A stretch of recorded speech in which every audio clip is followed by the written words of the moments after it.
estão vendo que está gravada, vai estar gravada a palavra, depois se vocês quiserem assistir, eu vou disponibilizar. Se eu me perguntar onde está, eu passo. Então vamos começar a fazer a leitura. Atos capítulo 7, versículos 51 até 60. Recomendado que, se você tiver Bíblia, seja no celular, seja física, você vai conferindo. É bom você trazer a Bíblia no culto, porque primeiro você pode acompanhar o que está sendo dito, né?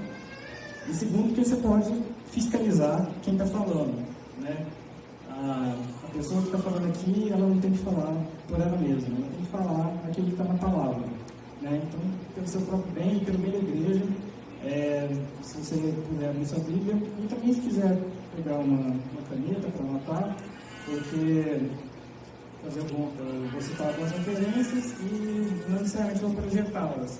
Então, se você quiser conferir essas referências na íntegra, vai ser bom também.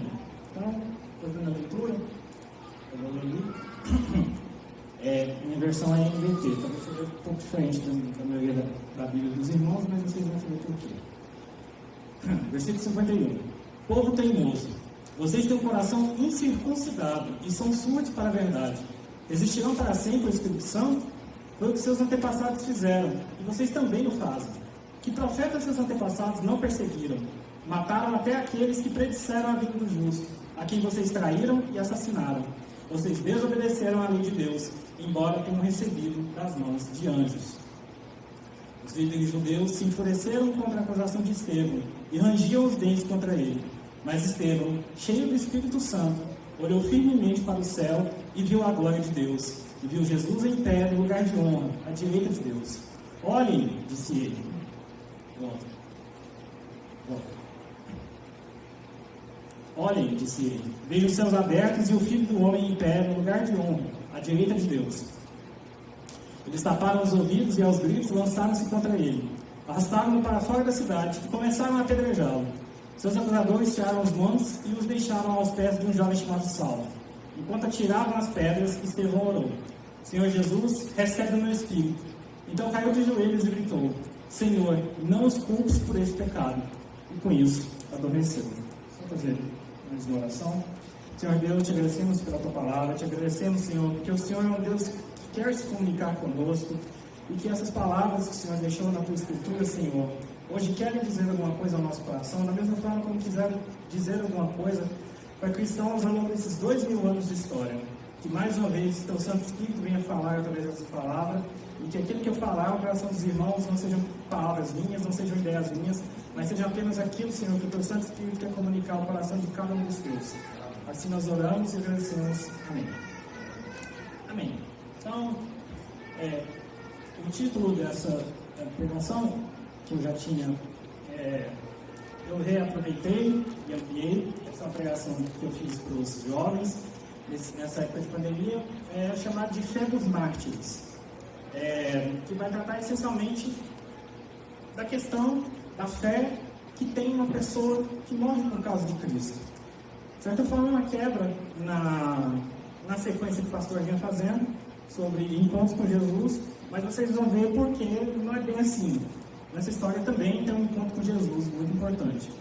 Pode passar?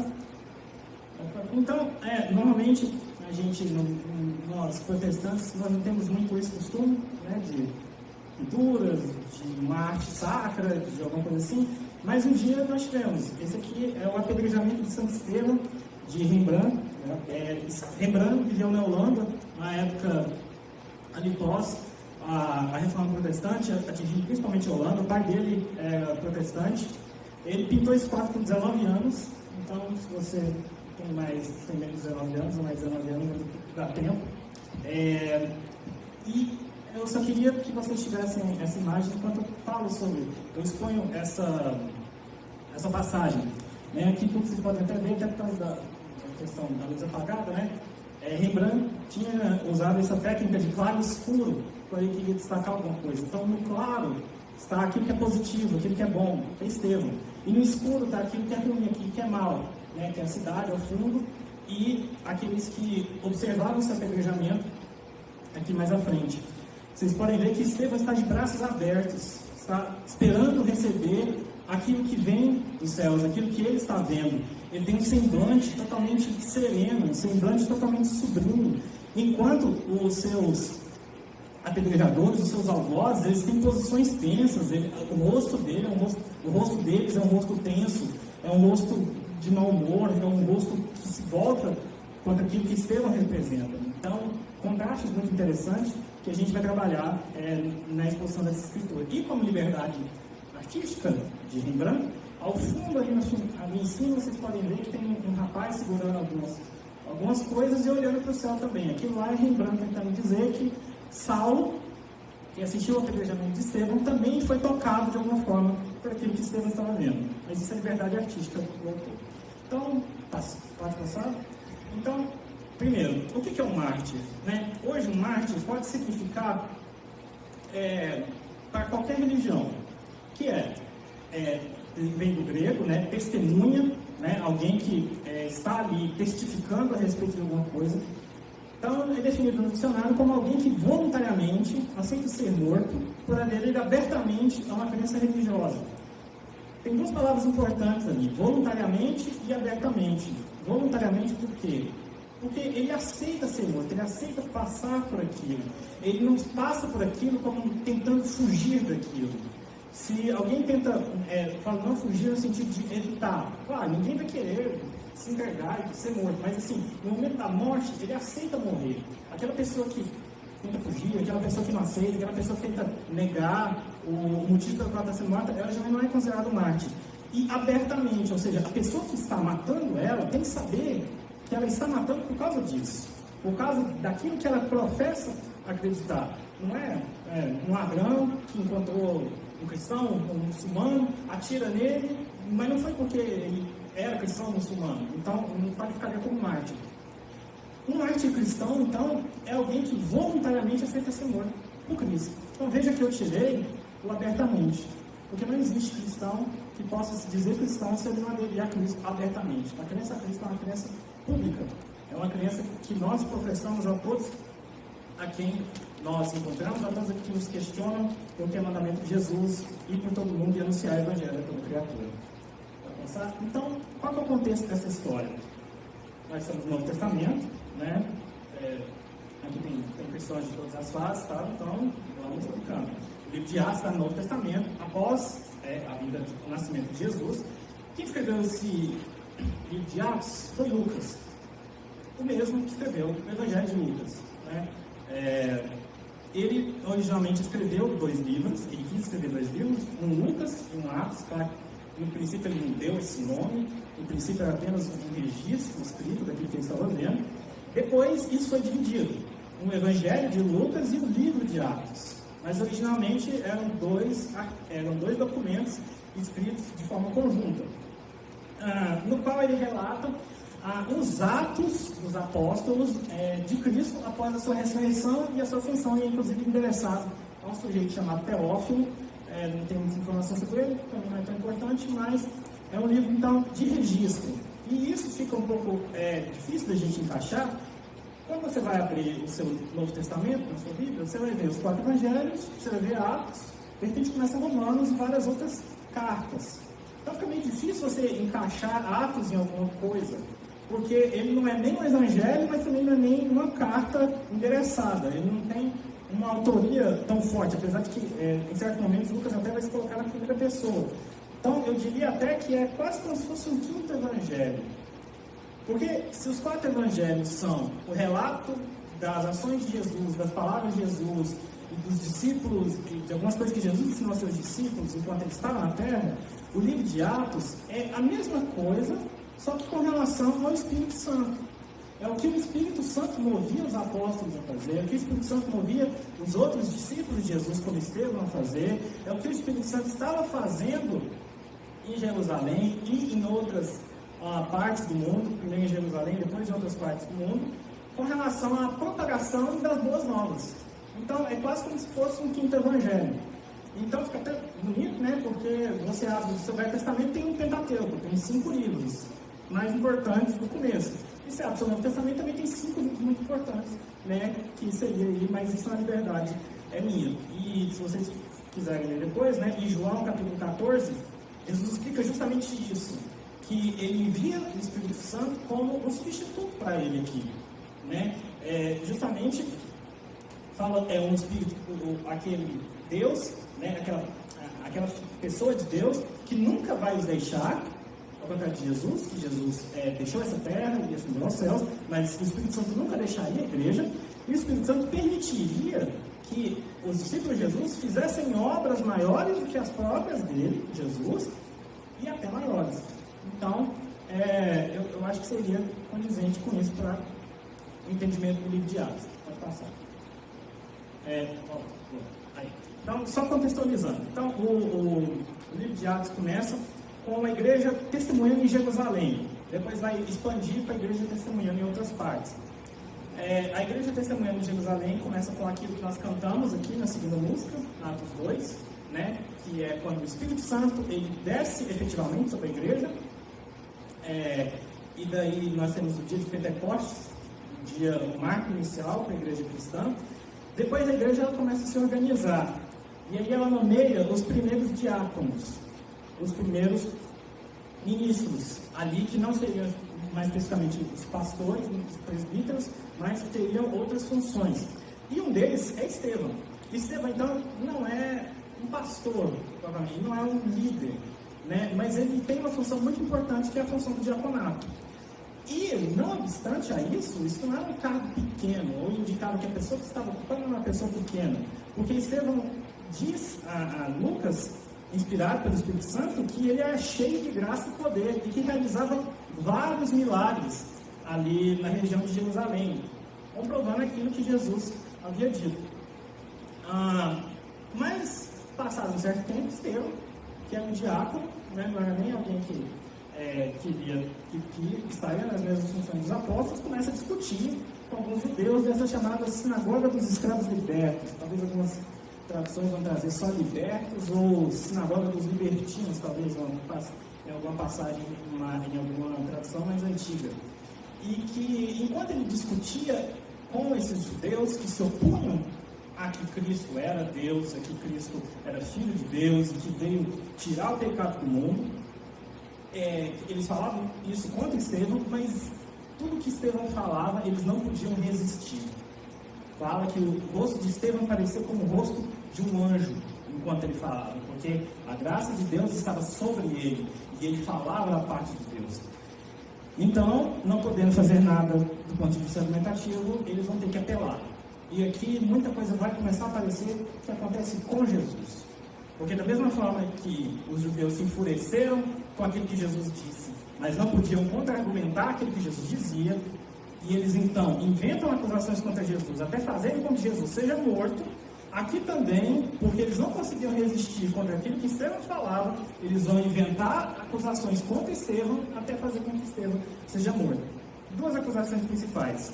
Estevão falava contra a lei de Moisés, falava contra Moisés, falava contra a Torá, falava contra aquilo que Deus havia revelado, falava contra a palavra de Deus, uma acusação muito forte, e falava contra o templo, falava, provavelmente Estevão repetindo aquilo que Jesus havia falado enquanto ele esteve aqui, que ele destruiria o templo e o reconstruiria em 3 dias, se fosse preciso. Uma acusação também muito forte para os judeus, porque o templo tinha muita significância para eles, ainda que no Velho Testamento Deus afirma que não habita em templos feitos por mãos humanas. Mas essas são as acusações contra Estevão. E aí nós chegamos no capítulo 7, do versículo, se você depois quiser ler, é uma leitura um pouco difícil, mas é uma leitura muito boa, que Estevão vai apresentar sua defesa. E aí, do versículo 2 até o versículo 50, Estevão, ele quase que repete o Velho Testamento para eles, e a pessoa que lê a Bíblia, lê o livro de Atos pela primeira vez, talvez estranho, porque parece que Estevão não está se defendendo, parece que ele está contando umas histórias, os judeus, e tentando fazer, se parecer esperto, mas a gente vai ver que não tinha, para passar. Então, agora procedendo de fato do texto. Então, Estevão, depois de ter proferido todo aquele discurso, um discurso muito longo, que ele vai desde Moisés, passando por José, passando passando por José, passando por Moisés, passando por Salomão, ele termina esse discurso, como se fosse mesmo uma questão jurídica, ele termina a fundamentação, e depois da fundamentação, ele vai se defender, mas ele se defende de uma forma muito curiosa, ele se defende acusando. Que ele diz: povo teimoso, vocês têm o coração incircuncidado e são surdos para a verdade, resistirão para sempre ao Espírito Santo, foi o que seus antepassados fizeram, e vocês também o fazem. Então aqui a gente vê por que tão estranho isso, do versículo 2 até o versículo 50 do capítulo 7, Estevão faz essa releitura, como se ele lesse o Velho Testamento em alguns minutos ali na hora. E por que isso, ele tinha que fazer isso? Porque se ele fosse se defender, ele tinha que usar a verdadeira autoridade. E a verdadeira autoridade, irmãos, em qualquer coisa que a gente for fazer, em qualquer coisa que a gente eventualmente se envolva numa discussão, eventualmente a gente tem que se defender, a gente tem que se defender com a verdadeira autoridade. E a verdadeira autoridade para nós cristãos é a palavra de Deus. Então não existia outra coisa com a qual Estevão pudesse argumentar que não fosse com a palavra de Deus. Estevão não podia inventar alguma coisa, ele tinha que usar a palavra de Deus. Então, à medida que ele foi acusado de falar contra a lei e de falar contra o templo, ele reverte essa acusação contra os judeus incrédulos. Ele vai dizer que são os judeus que falam contra a lei de Moisés, porque os judeus quebram a lei de Moisés, apesar de dizer que seguem. Por quê? Porque eles têm o coração circuncidado e são surdos para a verdade. Eles não escutaram aquilo que os profetas diziam a respeito de Jesus e mataram Jesus. E ele também vai se defender da acusação contra o templo.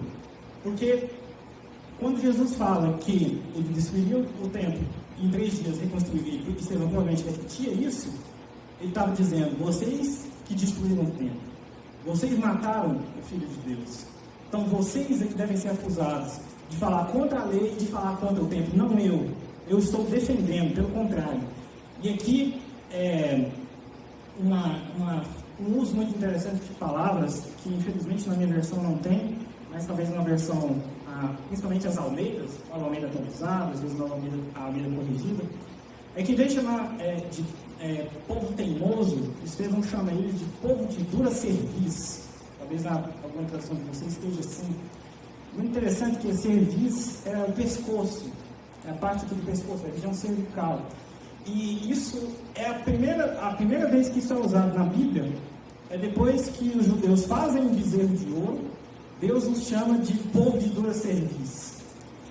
Porque é um povo obstinado, é um povo que não se deixa guiar, é um povo teimoso, é um povo que só segue na direção que quer andar, é um povo que não aceita direção. É um povo como um boi, de um pescoço tão duro, que se você tenta puxar o boi para ir para o lado que você quer, o boi não vai. É como se o pescoço dele estivesse tão duro que ele não mexe. Então, Deus, e depois, muito tempo depois, Estevão, chama, basicamente, o judeu de boi bravo. O que é uma coisa muito interessante, depois se você for ler no Salmo 115, que o salmista vai dizer que aquele que adora um ídolo, acaba no fim das contas se tornando aquele ídolo. Então, da mesma forma que os judeus estavam adorando um bezerro, um boi, depois Deus vai nos chamar de boi bravo, de boi de pescoço duro, provando que quando você adora um ídolo, você aos poucos vai se tornando aquele ídolo. E aqui, Estevão, muito consciente do Velho Testamento, e provavelmente deve ter decorado isso de cabeça, né? Todo judeu que se prezasse tinha que decorar isso. Ele profere essa acusação. E a acusação de circunciso é ainda pior. É melhor você xingar a mãe do judeu do que chamar ele de circunciso. Porque você chamar um judeu de circunciso significava 2 coisas. Primeiro, que ele não era circuncidado, que ele não fazia parte do povo eleito. Segundo, que os pais dele não faziam. E que eles deixaram ele sem se circuncidar. Então você estava xingando muito o judeu quando você chamava ele de circunciso. Mas ele qualifica, ele fala coração incircunciso. Né? Que é algo, irmãos, que depois Paulo vai aprender. E Paulo vai ensinar isso de forma muito clara, lá em Romanos 2, 28 e 29. Que ele vai dizer: pois ser judeu exteriormente ou ser circuncidado não torna ninguém judeu de fato. O judeu verdadeiro é quem não é no íntimo. a circuncisão verdadeira do coração, feita pelo Espírito, não pela letra da lei, recebendo assim a aprovação de Deus e não das pessoas. Então ali Estevão deu uma lição, Paulo estava ouvindo provavelmente essa lição, e Paulo vai escrever depois da igreja de Roma, usando justamente a imagem que Estevão estava usando. O verdadeiro judeu não é aquele que tem o órgão sexual circuncidado, mas sim o coração incircuncidado. Só focando aqui que eles têm o coração circuncidado, são sujos para a verdade e resistiram ao Espírito Santo, que profetas seus antepassados não perseguiram. Isso vai ser importante por causa do que vai acontecer. Pode passar. Então, os líderes judeus, ouvindo Estevão ter feito aquela longa fundamentação no Antigo Testamento, e depois ele vai e acusa eles e quase xinga eles daquelas coisas, e ele volta a acusação contra ele, e novamente, como foi colocado nos capítulos, nos versículos anteriores, nos capítulos anteriores, eles não conseguiam resistir ao que Estevão fazia. A única coisa que eles podiam fazer é ficar bravo. Então, os judeus se enfureceram com a acusação de Estevão e rangiam os dentes contra ele. Eles estavam muito bravos. Eles iam matar Estevão. Apesar que eles não podiam.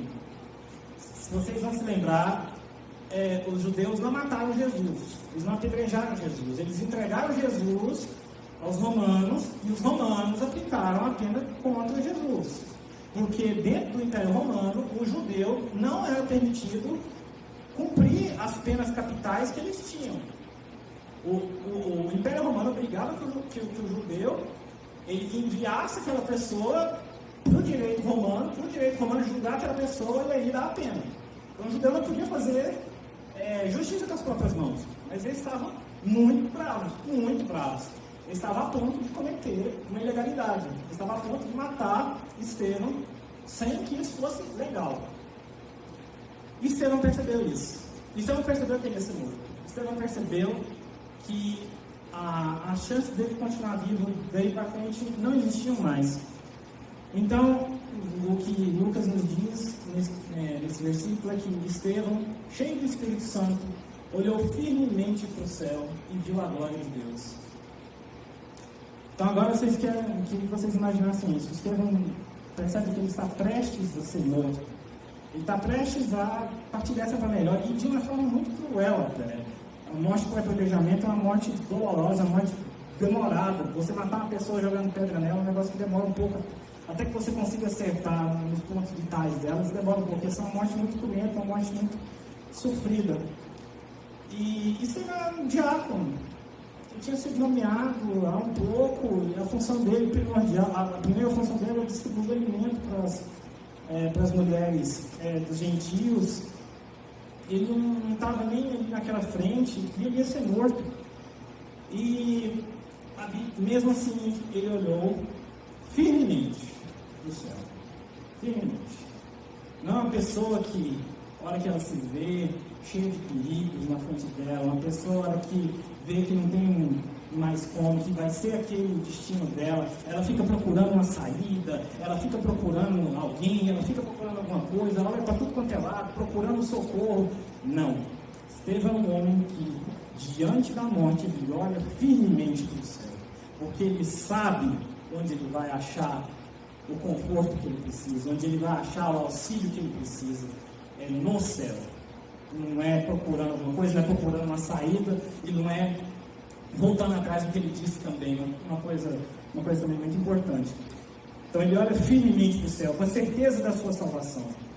Em Hebreus 4,16 diz que aproximemo-nos com toda a confiança do trono da graça, onde receberemos misericórdia e encontraremos graça para nos ajudar quando for preciso. E esse é o momento que é preciso, irmãos. Esse é o momento que nós precisamos nos achegar com confiança ao trono da graça. Quando tudo parece não ter mais saída, quando tudo parece não ter mais solução, o que a Bíblia nos ensina é olhar firmemente para o céu. E isso compensou, isso sempre compensa, isso sempre recompensa, isso sempre faz sentido. Porque no momento em que você olha para o céu, irmãos, o céu olha de volta para você. Não só Estevão olha para Deus, mas também Deus e Jesus olham para Estevão. Por isso que eu falei que de certa forma, não era uma quebra na sequência do pastor Renildo. É, de certa forma, um encontro com Jesus. Porque ali naquele momento, Jesus olha para Estevão, Estevão olha para Jesus e não precisa de nenhuma palavra. Ele já sabe tudo que ele precisa só de ver aquela visão. Percebam que ele vê Jesus naquilo que Jesus tinha prometido. Assentado à destra do Pai, com toda a glória, vivo, glorificado, né? É tudo isso que ele precisa. Ele só precisava ver aquilo. Ele não precisava de mais nada. Se no momento mais difícil, irmãos, tudo que a gente precisa é lembrar que Cristo está vivo, glorificado, sentado à destra de Deus Pai, em pé, esperando nos receber, com tudo vencido, quanto mais nas pequenas coisas, né? Então, é isso que as teologias modernas, teologias da prosperidade, teologias de coaching, fazer você se sentir bem, não conseguem explicar. Porque Jesus, naquele momento, estava olhando para Estevão também. E ele estava vendo que Estevão ia morrer. E ele deixou Estevão morrer.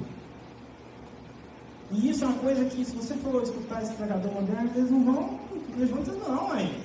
Jesus tinha que descer lá, tinha que assentir Estevão, tinha que fazer alguma coisa. Ele tinha que salvar Estevão, tinha que deixar Estevão lá para sofrer. Que negócio é esse? Mas a teologia verdadeira, a palavra de Deus verdadeira diz que tudo que nós precisamos nesse momento é de lembrarmos do nosso Jesus vivo, glorificado à destra de Deus Pai. Em João 16:33 ele diz: eu lhes falei tudo isso para que tenham paz em mim. Aqui no mundo vocês terão aflições, mas animem-se, pois eu venci o mundo. Todas as batalhas que nós um dia talvez precisemos vencer já foram vencidas por Cristo. E esse é o consolo que nós precisamos ter. O pastor Renildo falou também sobre motivos pelos quais as pessoas buscam Jesus. Alguns buscam por motivação política, alguns buscam por motivação pessoal, alguns buscam por ganho próprio. Mas Jesus só traz aqueles que o buscam por causa dele mesmo. E aqui, irmãos, está um homem que busca Jesus por causa de Jesus mesmo. Não por causa de qualquer coisa que Jesus possa trazer para ele, para a canção. Então, nesse momento, olha que curioso. Eles taparam os ouvidos e aos gritos lançaram-se contra ele. Arrastaram para fora da cidade e começaram a apedrejar. Seus acusadores tiraram os bancos e os deixaram aos pés do jovem chamado Saulo. Percebam então que aqueles judeus estavam com os ouvidos tão fechados para a verdade, tão surdos para a verdade, com o coração tão incircunciso e tão como um boi bravo, que foi aquela acusação que Estevão fez, que agora eles confirmam. Eles não só estavam surdos, como estavam voluntariamente tapando. Porque no momento que eles ouvem Estevão dizer que está vendo Jesus assentado à destra de Deus Pai, eles não aguentam.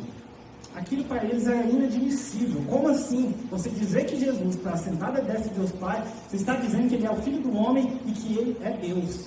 E aquilo eles não podiam suportar. E é isso, irmãos, que o coração não regenerado, ele faz, ele tem raiva da verdade. Ele não tenta fazer acordos, ele não tenta... Quando ele escuta a verdade mesmo, ele fica com raiva. Porque ele é cego, ele é incircunciso de coração e ele é surdo da verdade. Eles tapam os ouvidos porque não tem o que ouvir. Porque tudo que eles ouvem os está condenando. E eles começam a gritar porque eles não têm o que falar. Porque eles não conseguem resistir a Estevão e não conseguem resistir à realidade. Eles não têm o que dizer, eles não têm argumento. E vejam, esses eram os chamados judeus da sinagoga dos libertos. Judeus de origem grega. Muito provavelmente judeus que, além dos escritos judaicos, também liam coisas que os gregos escreveram. Platão, Aristóteles, lia coisa fina. E provavelmente se achavam muito sábios, muito intelectuais, por causa do que eles liam. E agora vocês estão vendo esses homens, né, supostamente intelectuais, que podiam fazer acusações contra Estevão, que ele falava contra a lei, falava contra os profetas, como animais, como de uma fúria descontrolada. não conseguindo nem ficar com a roupa do corpo, de tanta raiva que eles estavam. Então, você vê que quando a Bíblia fala que a sabedoria de Deus é loucura para o mundo, também encontrar vale, né? A loucura do mundo se manifesta quando vê a sabedoria de Deus. Então, verdadeiras bestas, feras enfurecidas, aqueles judeus provavelmente se julgavam muito inteligentes. E por fim, o salvo, aquele que encontra Jesus, de verdade, ele não foge, ele argumenta, ele sabe onde ele encontra conforto, ele sabe o que ele tem que fazer, e ele sabe que essa luta já foi vencida por Jesus, e portanto ele pode fazer algo que eles não podem, que é interceder por aqueles que o perseguem. Então, Estevão não só se entrega completamente, quando ele intercede para aqueles que o estavam perseguindo, quando ele pede para Senhor, não os culpes por este pecado. E aqui uma coisa muito interessante, se vocês se lembrarem bem, eu não tenho essa referência, mas Estevão ele meio que repete as duas das frases que Jesus disse quando estava sendo crucificado. Jesus, quando estava sendo crucificado, disse: Senhor, a ti entrego meu espírito. Aqui Estevão também. Senhor Jesus, recebe meu espírito. E depois, na cruz, Jesus também falou: Senhor, esse pecado. Mas uma coisa Estevão não precisava dizer. Estevão não precisava dizer perdão. Senhor Jesus, por que me abandonaste? Lamá sabachthani. Por quê? Porque enquanto Jesus, no momento que Jesus morreu, aquele era o momento da separação de Jesus com o Pai, para que Ele pudesse levar os nossos pecados, e assim nós podemos nos reconciliar com Deus. No momento que o salvo morre, ele não precisa dizer que ele está longe de Deus, ele não precisa dizer que Deus o abandonou. Ele diz: Senhor, recebe meu espírito, agora eu vou para junto do Senhor, né? Então, Jesus um dia teve que se separar do Pai, para que nós, quando morrêssemos, pudéssemos ir para junto do Pai. E essa mensagem é o que motivava Estevão, o que permitiu que ele passasse por aquele sofrimento, como naquela pintura, com um semblante sereno, com um semblante calmo, com os braços abertos, se entregando, entendendo que aquilo que estava acontecendo era a vontade do Senhor, certo? E mais tarde isso vai ter muitos efeitos, como vocês viram, como vocês viram,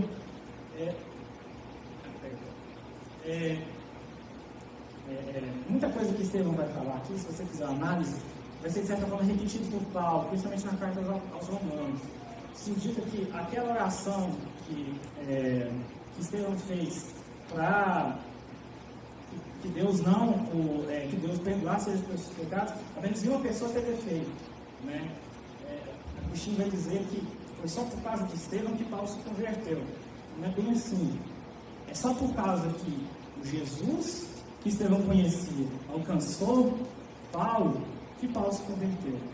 E aí Paulo se torna um discípulo tal qual Estevão era. E, inclusive tem algumas questões que o apedrejamento de Estevão e a lembrança de Paulo, dos cristãos que ele perseguiu, daquilo que ele fez, isso é o espinho na carne de Paulo, que ele vai falar mais à frente nas Coríntios.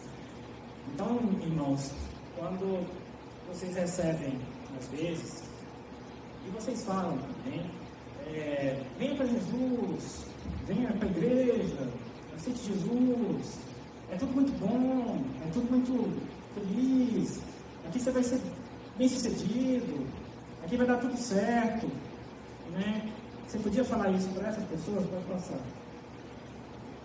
Isso aqui era o que significava você chamar alguém, vem para Jesus, vem seguir Jesus. Significava mais ou menos isso aí na igreja primitiva. Significava morrer de forma cruel, e ser perseguido e não ter um dia de paz, sabendo que você, aqueles que você queria bem, e toda a sua vida nunca mais ia ser a mesma depois daquilo. É isso que esperava. O martírio esperava na maioria dos cristãos na igreja primitiva. Aqui coloquei só alguns apóstolos, né? Ali tem Paulo, mas está faltando Tomé, também sofreu martírio, também morreu por causa do Evangelho, diretamente por causa do Evangelho. Mas muitos outros cristãos anônimos morreram nas crucificações de Nero, que Nero botava fogo e com eles ainda vivos para iluminar a cidade de Roma.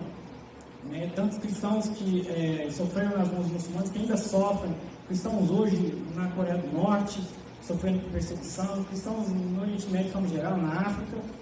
Hoje você chamar eles para ser cristão, você chamar eles para isso aqui. De fato, a mensagem que o Evangelho nos traz é essa mensagem aqui. Não é a mensagem de bem, vai estar tudo bem, você vai ter uma vida muito boa, você vai viver, vai morrer num leito de hospital, tranquilo.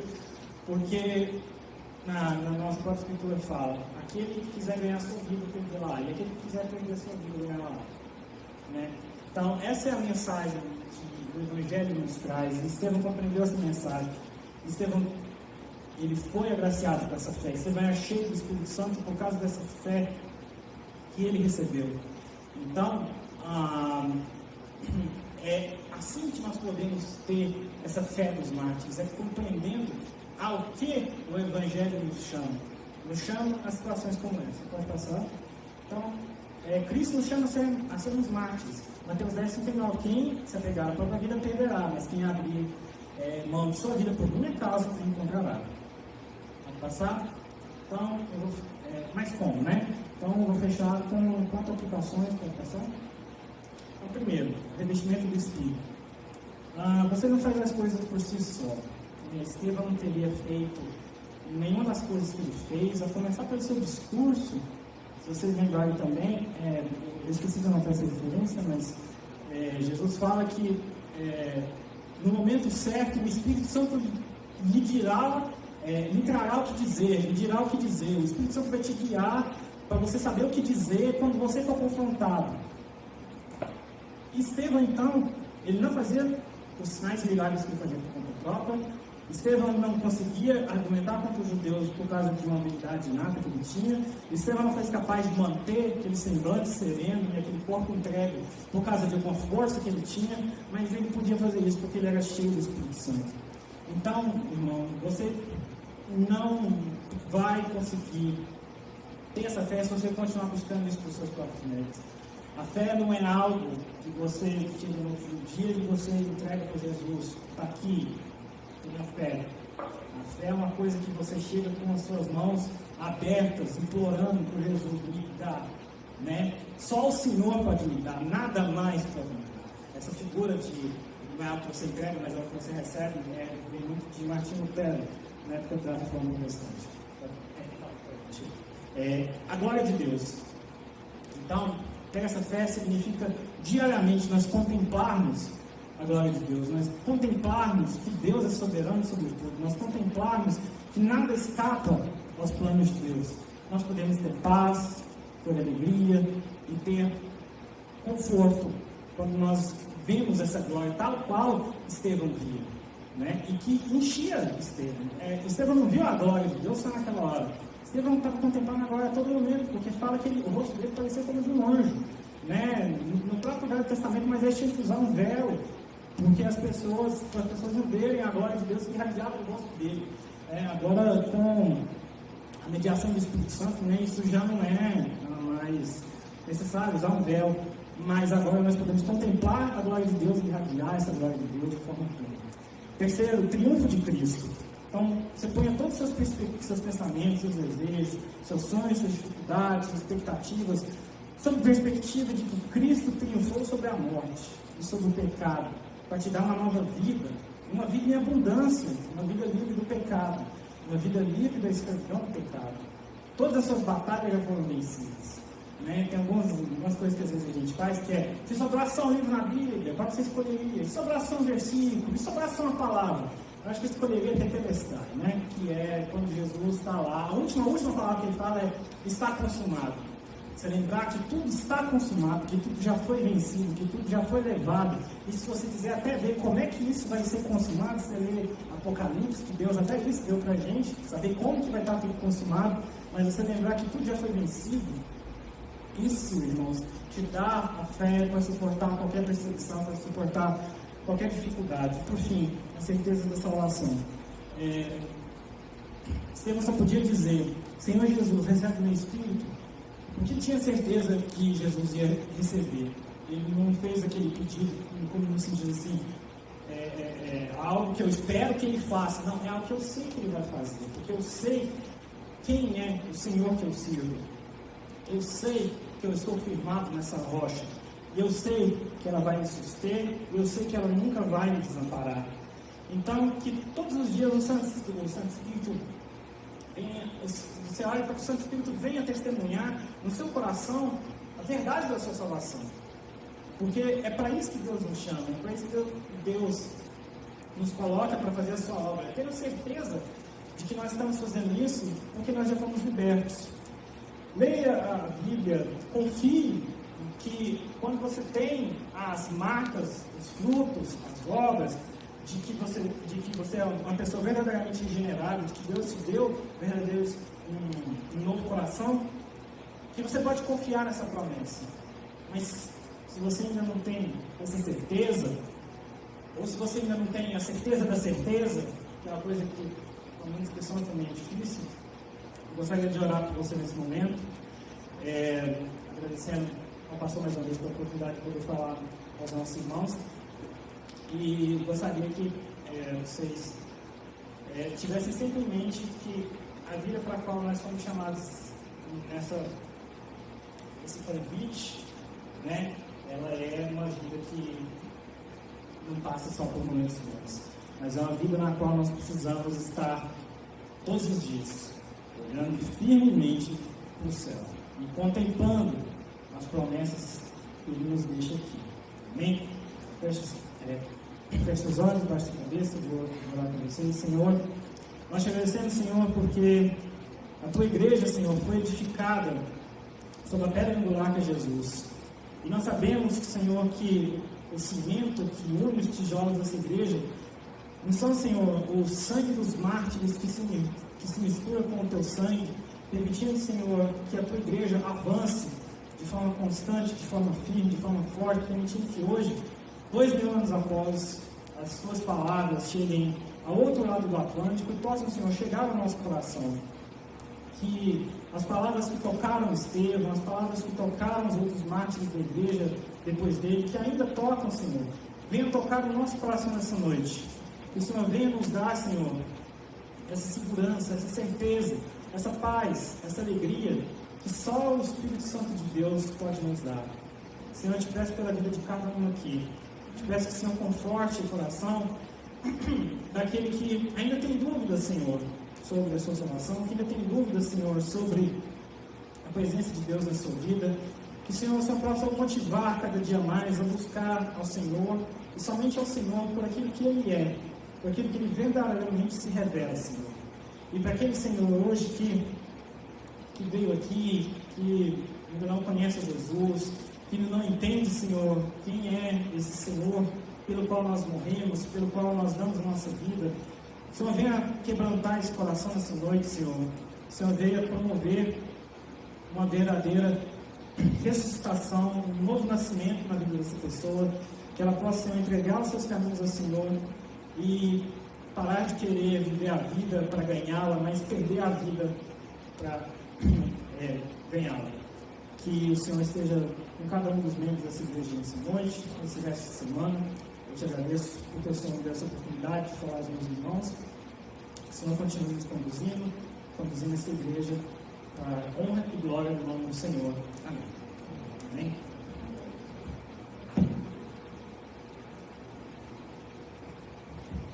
Obrigado, Guilherme. Deus abençoe.